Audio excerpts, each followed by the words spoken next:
Welcome to the Firebelly Social Show. We're focused on talking to food and beverage brands that are on a mission to make the world better.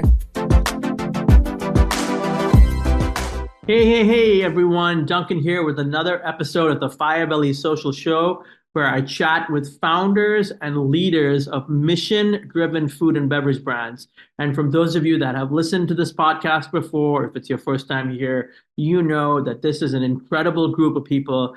They have usually reacted to a personal observation or they're reacting to a personal situation. And the next thing you know, boom, they're in business and they're taking that hard road. And sometimes they're successful and sometimes they're not, but we're here to highlight them. So thank you for tuning in to the latest episode.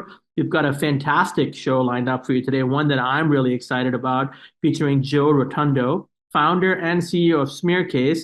This episode is brought to you by Firebelly Marketing. At Firebelly, we help mission-based food and beverage brands bring people closer together through social media marketing. So if you're ready to use social to create some more community and excitement around your food or beverage brand, visit firebellymarketing.com to learn more. So I'm so excited to introduce Joe. Joe is a founder of Smearcase, the world's first and only frozen cottage cheese. He's single-handedly revolutionizing the frozen dessert aisle with FroCo, a protein-packed frozen cottage cheese ice cream. Now, you heard that. Protein-packed. What started as a post-run snack idea turned into a full-fledged mission to create the most better-for-you indulgence in the market. 40 grams of protein per pint. Let me say it again. 40 grams of protein per pint. FroCo is challenging the way we think about ice cream, and it all stems from Joe's personal journey of balancing a love for ice cream and a commitment to health and fitness. Welcome to the show, Joe. I'm so happy to have you. Duncan, thanks for having me. It's great to be here. The energy is here. I love what Firebelly is doing, and yeah, thank you for giving us founders a voice and a platform to share our story. It really means a lot to us. Absolutely. Thank you for saying that, Joe. Now, let's start with the aha moment, right? How did the idea for FroCo come to you, and how did you know it was going to be a business? Yeah, I'm gonna take it real back because I think I don't talk a lot about this part of the story, but this part of the story is so integral to like before I even came up with the idea. So I had a clothing brand when I was in college. It was a sustainable denim luxury menswear line called Rocky Clark. At the time it was a place for me to really express myself, really learn the ropes of entrepreneurship. And it taught me a ton about what really actually goes into building a business. COVID sort of faltered those plans. So I spent a couple years really, reflecting back on it now, just a little lost. I was looking for another project to sink my teeth into, but I consciously knew like the most important project is myself. Like I need to work internally and grow myself so that I can then sink my teeth into an external project. So when I felt ready to really take on something else, it had to check a couple boxes for me. It had to align with my values being health, wellness, and fitness. Another value of mine is creativity, something where I can really just create freely. And then the third, leadership, mentoring, and coaching. I wanted to really be in a leadership position. I'm a young guy. Typically in the corporate workplace, younger folks don't get that leadership position.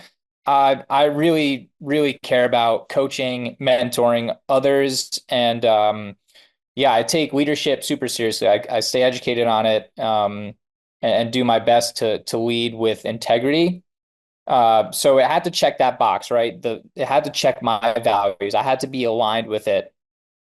And then when I thought about the actual business, it had to check a couple more boxes. It had to be innovative.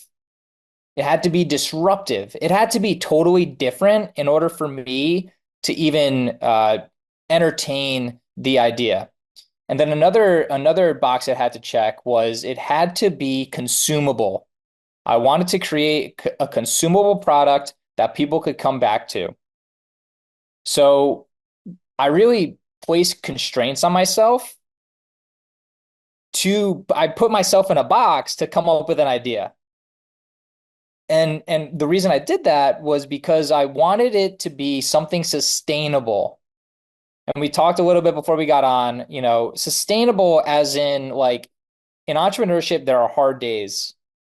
You're gonna feel like crap. You're gonna go through funks, but you need a mission that is sustainable so you can keep going no matter what. You have to stay disciplined and motivated pretty much at all times. There's a show up every day. So this idea had to give me that sustainability. Once I created those parameters, the idea came and I was like, wow, it literally checks all those boxes that I placed for myself. The aha moment came when I was training for a marathon. I am craving ice cream after one of my toughest, most grueling workouts. I am literally dripping sweat after a hot New York day in my local grocery store in their frozen dessert aisle. And I'm standing there and I'm like, I just want one thing and one thing only. I want ice cream. And I'm not a big dessert guy. I don't indulge a ton, but when I want something, I want it and I want it now. So I'm in the ice cream aisle and I'm thinking to myself, well, before I just grab a pint, I want something with nutritional value. Like I don't want just empty calories. I want something that will, give me something in return. So I am literally pulling off every pint of ice cream off the shelf to see, just out of curiosity, to see which one had the most amount of protein. And I was just blown away at the fact that ice cream has little to no protein. And that just made no sense to me. So I'm like, you know what? Screw ice cream. I'm going to go home. I'm going to eat the dessert that I've been eating during my training. And that was a bowl of cottage cheese with blueberries and honey. And I'm on my couch and I'm just eating this bowl of cottage cheese and I'm just thinking about ice cream the entire time. I'm like, this cottage cheese is not as fun as ice cream. How has nobody cracked the code on high protein ice cream or high protein dessert? And how is there no such thing as frozen cottage cheese? And that was really the aha moment that really set the stage for what Smearcase is today. And I know that's a long-winded answer, but I wanted to lay that foundation because I think values really, really play an important role in all of our lives.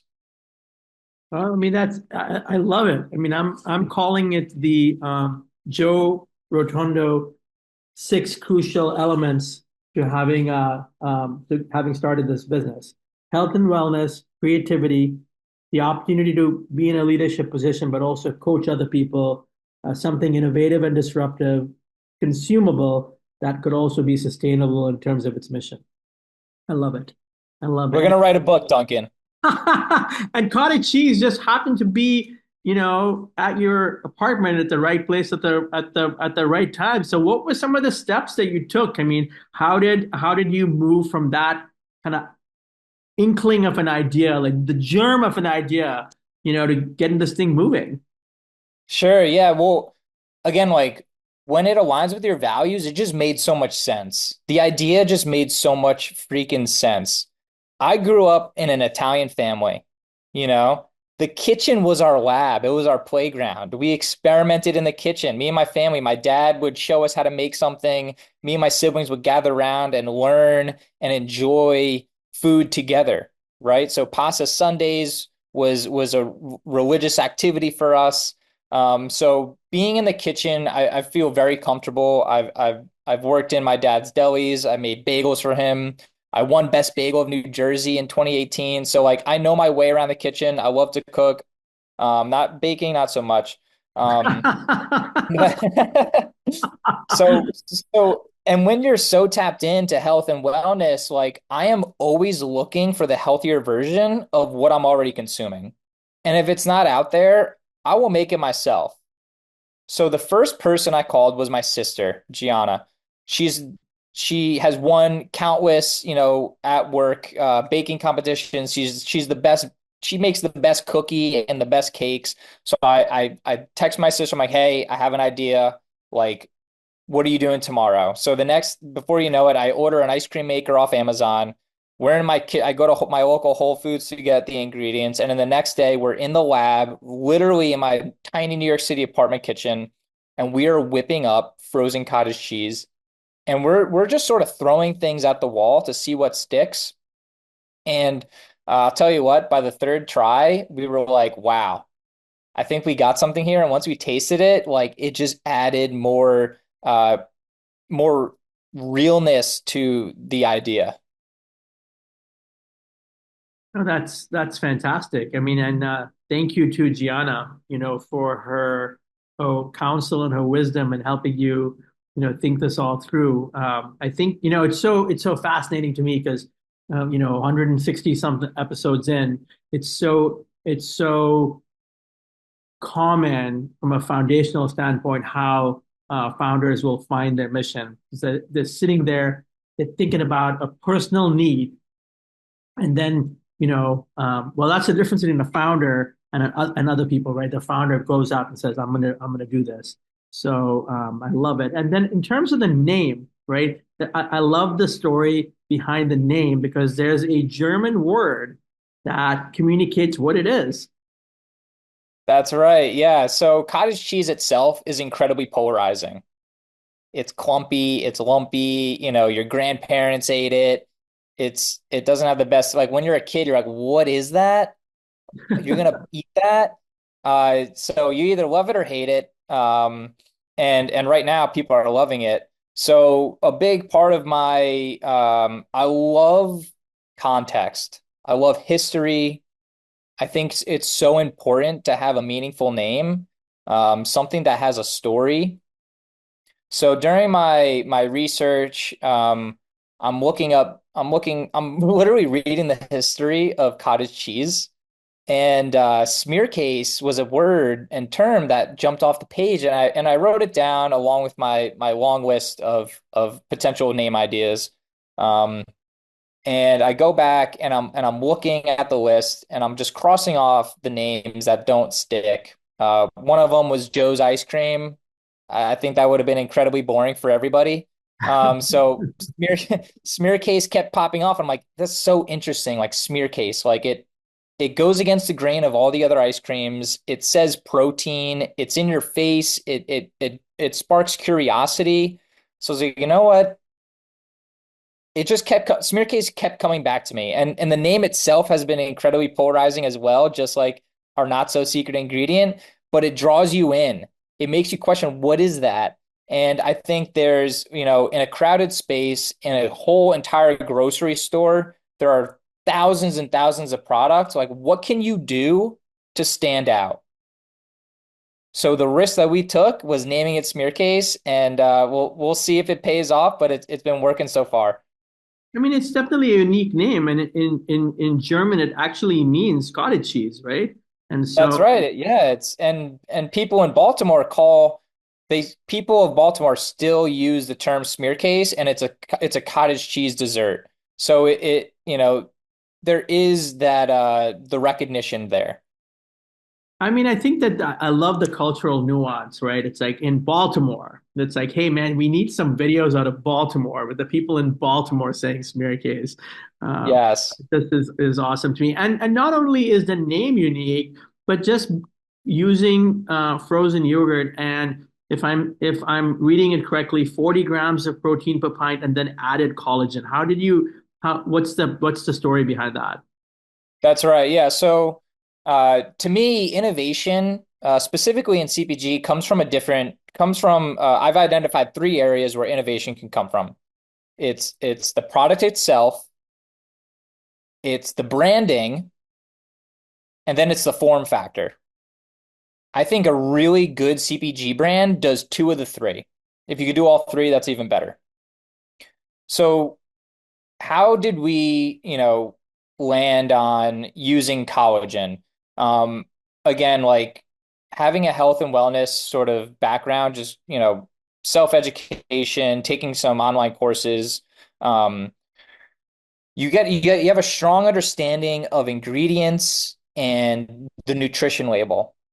Arguably, the ingredient list is more important than those nutritionals. You want, our body is a fine-tuned machine. You want clean energy sources going in. You want the most value. You want to know what you're consuming. So for me, ingredient list integrity was top of the list of like, we are not going to bend on the integrity of our ingredient list. So for me, I created those parameters of like, this is what we can use, this is what we cannot use. And just after, again, reading nutrition labels from ice cream, I just kept seeing crappy ingredients pop up. The use of gums, the use of artificial sweeteners, the use of bioengineered ingredients, the use of seed oils, and that just didn't sit well with me. Yes, ice cream is indulgent. It's a dessert, but why does it have to be that way? So when we were concocting our first couple trials, we used the cleanest cottage cheese out there.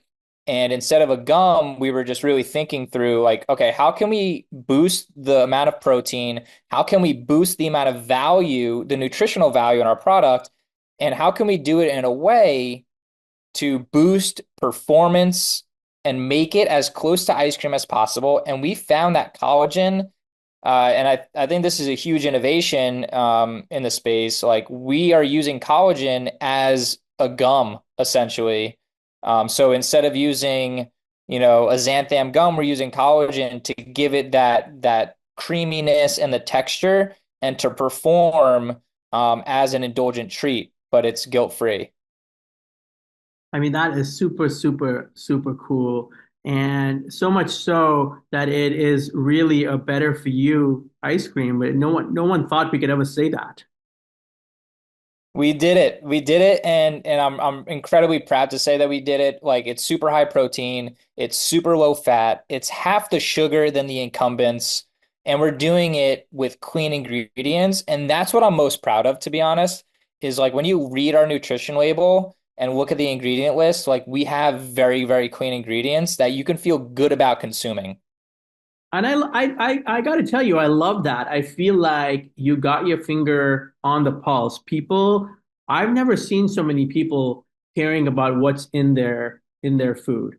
My 13-year-old son, while he doesn't always follow that aspiration of his own, he will still ask, like, what's in it, right? And so Yeah. I think whether it's older people, very young people, Generation Z, millennials, people are asking that question, and the fact that you're answering it so well and with such transparency, and it's got protein and it's good for you. I think those are so many amazing things. Let me ask you this.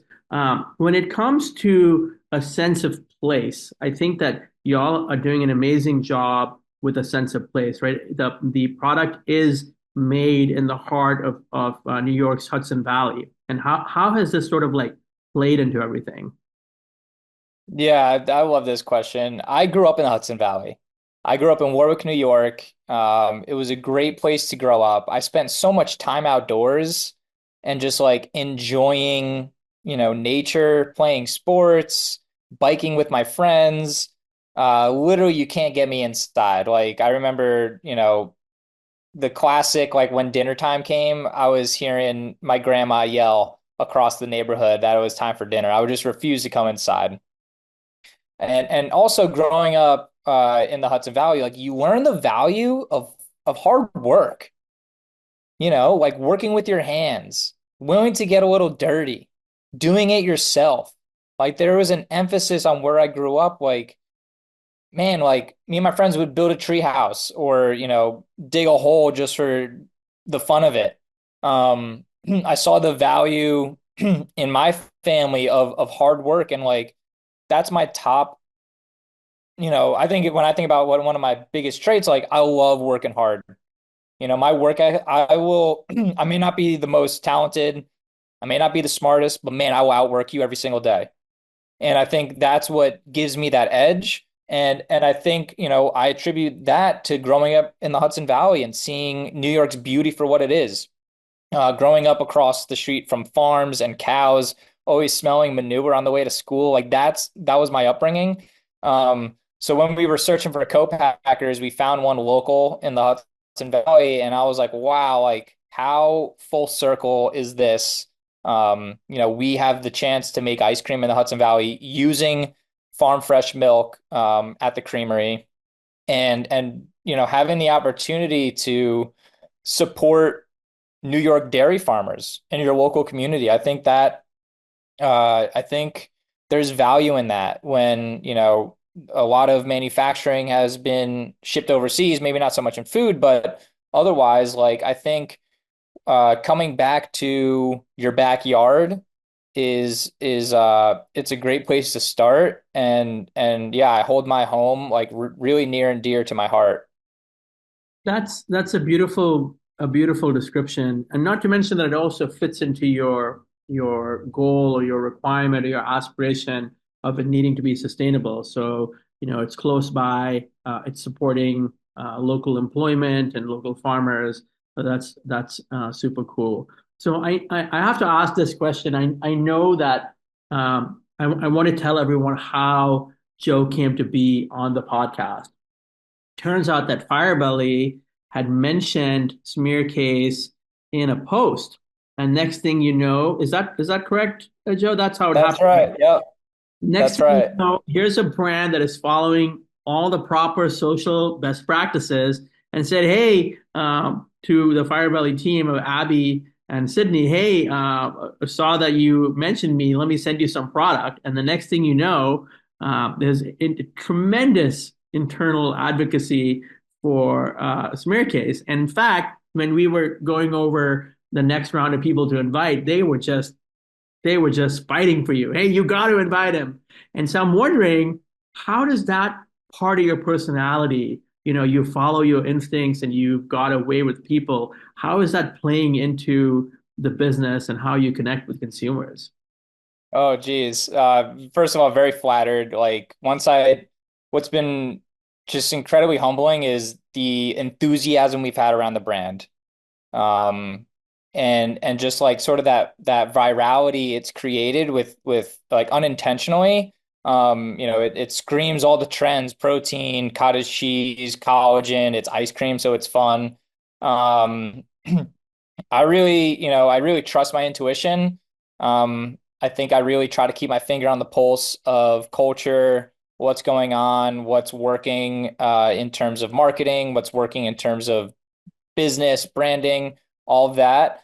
But I think what what really fired me up was your team made a video about the brand, and they were just like curious about it. They were questioning what it is, what it's all about. But you guys being in Indianapolis, right? Indianapolis, Right. and us being in New York, we're only available in New York. We're not available online. So they didn't have the product. And they were questioning, like, is it clumpy? Is it clumpy like cottage cheese? And I was like, man, we have to sort of nip this one in the butt, because like we can't have these questions floating around of like what this is. So I hopped on, I saw the opportunity, I sent them ice cream to prove that it's not clumpy, it's creamy and freaking delicious, just like ice cream. And they did a taste test and they were blown away. So like I think when it comes to like how I inject my personality, in the day and age of social media and online trolls, people hiding behind this like digital screen, like I will call people out and I'm okay being called out. I think it's all fun and games. Like you could, geez, like in the Northeast, we're sarcastic, if you could dish it out, you better be able to take it. So that's how I see it. And I think the name is in your face. Like we're gonna be in your face, man. We're Smearcase. We're here, and we're in your face. Oh, I love it. I love it. So I'm going to say that you make it your business to inject your enthusiasm into everything that you guys do, and that's a wonderful quality, and I think that's one that'll take you really far. So, what about the flavors? Vanilla, peanut butter, and mocha coffee. Um, what's coming next? So, what are you excited about? What's coming next? So, what's in your head for the next round? Yeah. So Drew and I, my co-founder, we talk about this a lot. Like, what do people want? What do we want to put out as a brand? So like during our product development process, like we wanted to come out like an ice cream brand is judged on their vanilla. So we knew we had to do a vanilla super well. And then like we wanted to approach the ice cream space. Like there's so much gluttony out there. Drew commonly he has this saying of like ice cream has become like how much how much gluttony can we fit in a pint? And that's what ice cream has become. We wanted to sort of go against the grain. Again, we wanted to highlight the protein. We wanted to attract the health and wellness crowd. So we see our flavors right now, vanilla, mocha joe, and peanut butter as like a vanilla is an all around, do what you want with it. We created the mocha joe to be eaten in the morning so you can finally have ice cream for breakfast. And then the peanut butter, speaks to that health and wellness sort of crowd with the peanut butter. And peanut butter is like a post lunch dessert. So like we see our ice cream not just at night on the couch after dinner. Like we have customers eating the peanut butter for lunch. I put I put our vanilla FroCo in my smoothies in the morning. We make affogatos with the Mocha Joe. So like it's a multi-purpose sort of product. And that's the approach we wanted to take. And that was the thought process behind our initial flavors. We're working on some new flavors. Our philosophy is like we want to do the classics super freaking well. We want to nail the classics. We don't need a hibiscus, rosemary, sweet potato pie in an ice cream. Like that's just crazy to me. We wanted to stay away from the whimsical gluttonous flavors, and we're gonna do the classics super well, and we're gonna do them well again while maintaining the integrity in our ingredient list. So that's something like we have a lot of constraints on ourselves because the peanut butter we use contains no seed oils. It's literally just peanuts. The chocolate we use doesn't contain soy. So we're taking these measures. Yeah, it's a little bit more expensive in the ingredients, but I think that value sort of lives in the minds of the consumers to know that you're eating something that's clean, and guilt free. I mean, it's such a beautiful point about, gluttony or just conspicuous experimentation for the sake of experimentation, right? I know I understand the need for innovation. I understand, but also like shots fired here. But do we really need another Haagen-Dazs ice cream? Do we really need more boring, gums and air injected into them? We don't really need that. There's enough of that. In my opinion, what we need is we need more innovation and things that are better for you, and a commitment to better quality. So this is my opinion there, to back yours up. Let me ask you this now. I From my research, snooping online, you have a wide variety of people that you draw inspiration from. Who are some of those people and why?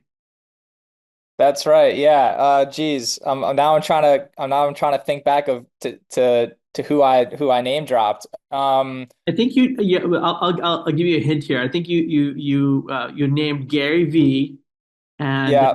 Tony Robbins and then Virgil Abloh.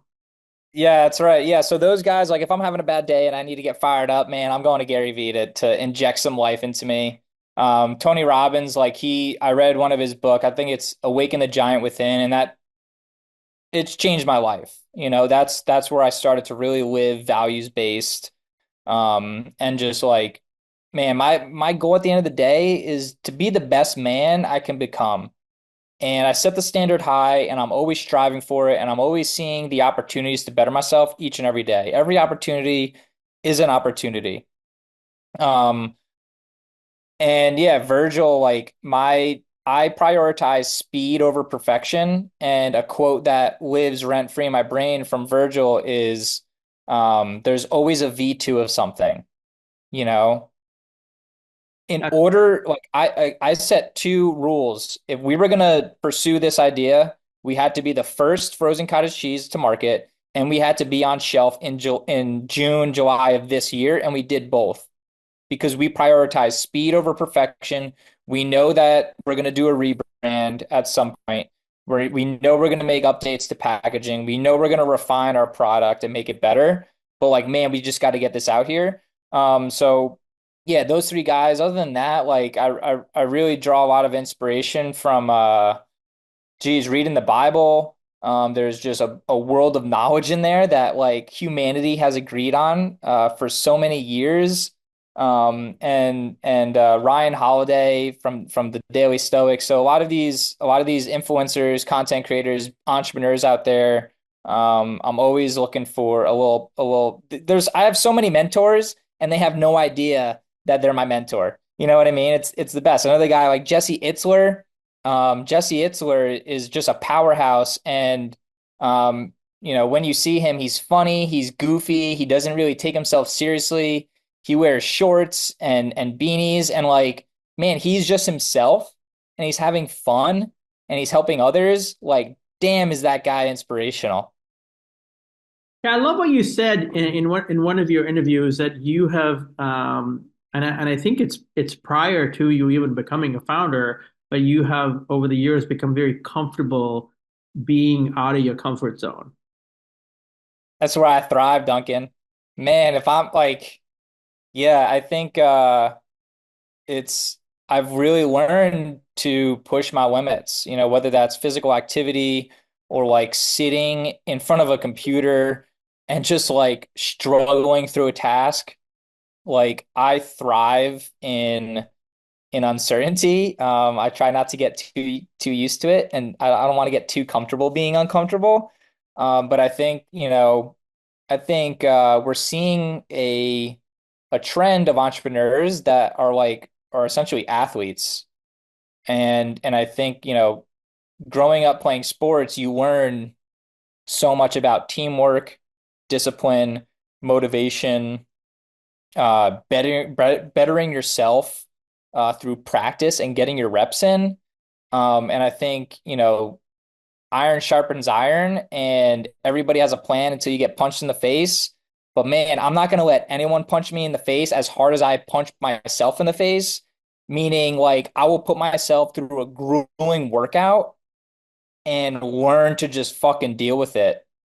Because man, the game of business and entrepreneurship is not easy.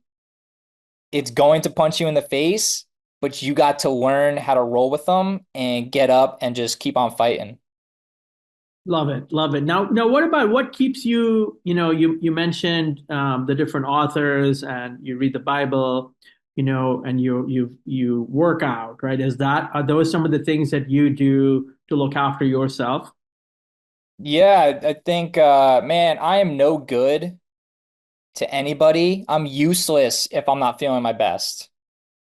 I think it's okay to be selfish, to put energy back into you. When you are your best self, you get to show up as your best self for others, right? They deserve that. That's your obligation to other people by feeling and being your best. And how do we do that? It's identifying your values to see what matters to you and filling up those cups. For me, every single day, I have to take time for meditation and prayer. Every single day, I have to work out. I have to go for a walk. I have to eat a healthy meal because when I'm operating at my highest, I'm unstoppable for me, but man, I could bring my best to other people, and that is the point. We're not selling ice cream. We're helping others live happier and healthier lives, and the way we're doing it is through ice cream. That's just the medium for our message. But yeah, I think like it's okay to be selfish when you're filling up your cup. Yeah, especially when everyone else is going to be better off too. I mean, first you're going to be better. I mean, this is what I say as well. It's like, hey, put yourself first, because Yes. as you say, if you're not good to yourself, you're not good to anyone else. Especially when you're in a role where other people's lives are impacted by your decisions, right? And are you Sure. in the right mindset when you're making those decisions? So now we've talked a lot about commitment. We've talked about self-reliance and being uncomfortable. What do you like to do for fun? Oh boy, at the end of the day, I'm a pretty simple guy. Taking walks with my partner is like that is just top of the list for me. Just going for a stroll in the neighborhood, unpacking the day, you know, just being present with each other. I love listening. Like, for me, when I want to celebrate a win, I just blast my favorite Kendrick Lamar song and just dance for a little bit. That's how I celebrate a win. For fun, like I love a good sauna session. I would rather spend 20 minutes in a sauna than 3 hours on a golf course. So if you're looking for a business meeting with me, like we're gonna go for a run, get a workout in, and we're gonna sauna. That's fun for me. I love cooking, like making a mean steak on a Sunday. Like that's fun for me.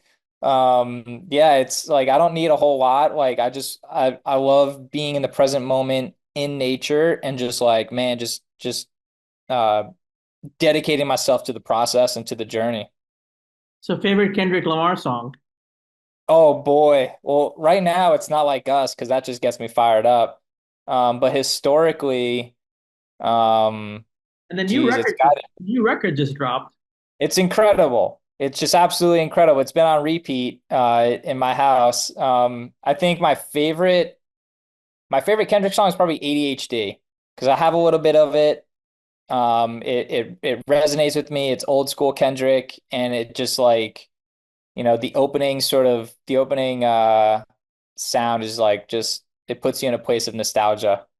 I mean, there's a lot. I mean, other than the sheer talent, but there's so much to be learned from Kendrick Lamar, right? There's the Yes, almost hyper commitment to collaborations, right? It's like yes. so many different types, like everything from mumble rap to I don't know if you knew David Bowie was a huge fan of Kendrick Lamar. Wow. Before he died, he had predicted Kendrick's success, and he was all about Kendrick Lamar. So, No uh, surprise. David Bowie was ahead of his time, so he recognizes real talent for sure.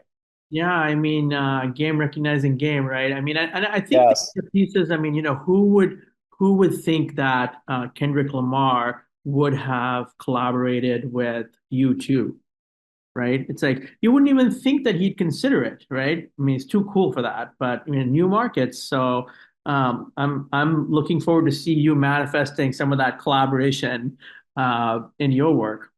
Yes, yes, that is a goal. Collaboration is like, I think what's been really cool. I come from the fashion world. I studied apparel design in school, had my own clothing brand, really immersed myself in the New York fashion scene. And the height of streetwear, I think we're starting to see it sort of take a dip. But at the height of streetwear, collaboration opened doors. Look at Kith. Kith is a collaboration machine, supreme collaboration machine.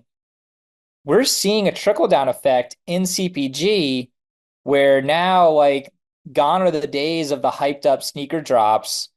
Now we're in the world of a hyped up CPG drop. And we're seeing a lot of CPG brands start to collaborate. And I think that's a direct pull from streetwear and fashion. So it's been cool to see. And I think we're going to see a lot more of it. I think we're just scratching the surface on that. But yeah, I think we're both excited to see what comes of it.